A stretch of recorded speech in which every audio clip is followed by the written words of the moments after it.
एक छोटे से गांव में एक भिखारी रहता था। वह हर दिन गांव की गलियों में घूमता, लोगों से कुछ खाने को मांगता। उसकी हालत बहुत दयनीय थी और गांव के लोग उसे देखकर दुखी हो जाते थे। एक दिन बहुत भूखा था तो वो एक किसान के घर गया। उसकी आंखों में भूख और थकान साफ झलक रही थी। उसने दरवाजे पर दस्तक दी और किसान से मदद की गुहार लगाई। माई बाप, कुछ खाने को दे दो, उसने विनती की। किसान दयालु था। उसने भिखारी की हालत देखी और तुरंत उसकी मदद करने का निर्णय लिया। उसने भिखारी को चने की रोटी और थोड़ी सी चटनी दी। किसान ने कहा, ये लो, इसे खाकर अपनी भूख मिटाओ। भिखारी की आंखों में कृतज्ञता के आंसू आ गए। भिखारी ने आभारी होकर भोजन ग्रहण किया। उसने धीरे धीरे रोटी को तोड़ा और चटनी के साथ खाने लगा। हर निवाला उसके लिए किसी अमृत से कम नहीं था। वह पेड़ के नीचे बैठ गया। पेड़ की छाया में उसे थोड़ी राहत मिली। उसने सोचा, आज भगवान ने मेरी सुन ली। धूप सेंकते हुए उसने मजे से रोटी खाई। हर निवाला उसे जीवन की नई उम्मीद दे रहा था। उसने मन ही मन किसान को धन्यवाद दिया और सोचा कि दुनिया में अभी भी अच्छे लोग हैं। किसान ने भिखारी को देखा। वह एक पेड़ के नीचे आराम से बैठा था, जैसे उसे दुनिया की कोई चिंता ही ना हो। उसने सोचा, यह भिखारी कितना निश्चिंत है। न उसे काम की चिंता है, न पैसे की। उसे कोई चिंता नहीं है। वह बस आराम से बैठा है, मुस्कुरा रहा है, जैसे उसे किसी चीज की परवाह ही ना हो। काश मैं भी इतना खुश होता, मेरे पास भी ऐसी निश्चिंतता होती। किसान के पास थोड़ी बहुत जमीन थी।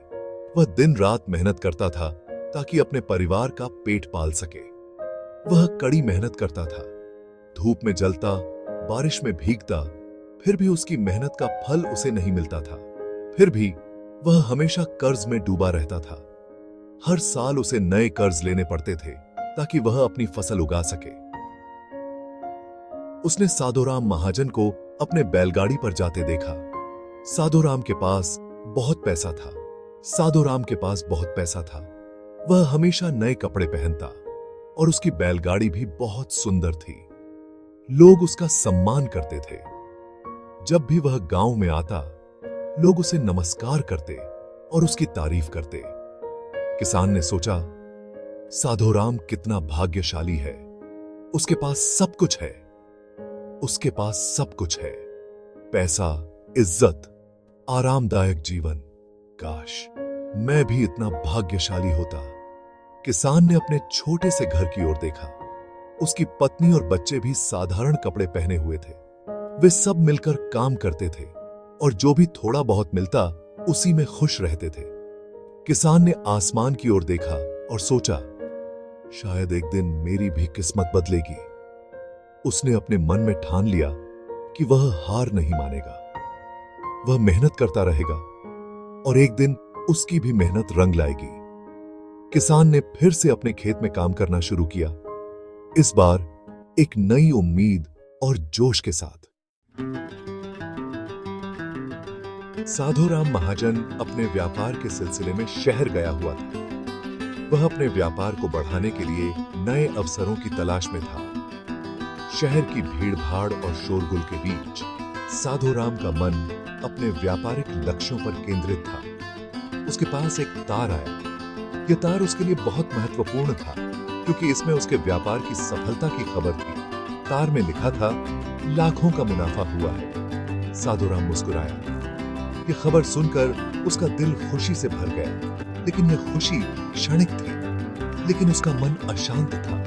उसे कुछ कमी महसूस हो रही थी, जैसे कि उसकी सफलता अधूरी हो। उसे याद आया कि कैसे पृथ्वीचंद सेठ ने उसे नीचा दिखाया था। वह घटना उसके मन में गहरी छाप छोड़ गई थी।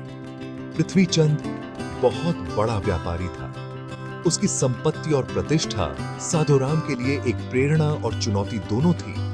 उसके पास जहाजों का बेड़ा था।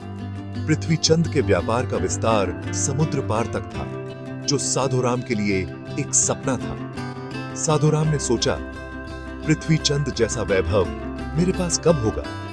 वह अपने भविष्य के बारे में सोचने लगा और अपने व्यापार को और ऊंचाइयों तक ले जाने के लिए नई योजनाएं बनाने लगा। साधुराम का मन अब और भी दृढ़ हो गया था और उसने ठान लिया कि वह भी एक दिन पृथ्वीचंद जैसा बड़ा व्यापारी बनेगा। पृथ्वीचंद सेठ अपने आलीशान बंगले में बैठे थे। उनके पास दौलत की कोई कमी नहीं थी, लेकिन उनका मन अशांत था। उन्होंने देखा कि राय बहादुर को लाट साहब ने चाय पर बुलाया है। राय बहादुर का समाज में बहुत सम्मान था। पृथ्वीचंद ने सोचा, मेरे पास इतनी दौलत है, फिर भी मुझे वह इज्जत नहीं मिलता जो राय बहादुर को मिलता है। राय बहादुर लाट साहब के साथ चाय पी रहे थे। उनके चेहरे पर झूठी मुस्कान थी। उनके मन में अशांति थी। उन्होंने देखा कि एक भिखारी बगीचे में बैठा आराम से गाना गा रहा है। राय बहादुर ने सोचा, यह भिखारी कितना निश्चिंत है। उसे न व्यापार की चिंता है न राजनीति की। काश मैं भी इतना बेफिक्र होता।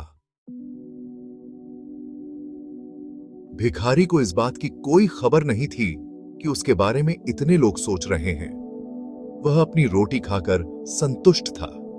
उसे प्रकृति की सुंदरता में आनंद आ रहा था। उसे किसी से कोई शिकायत नहीं थी। उसे जो मिला था वह उसी में खुश था। यह कहानी हमें बताती है कि सच्चा सुख बाहर की चीजों में नहीं होता। सच्चा सुख तो हमारे मन में होता है। जो व्यक्ति संतुष्ट है, जो अपने पास जो है उसी में खुश है, वही वास्तव में सुखी है। चाहे वह एक किसान हो, एक व्यापारी हो या एक भिखारी, असली सुख मन की शांति से मिलता है।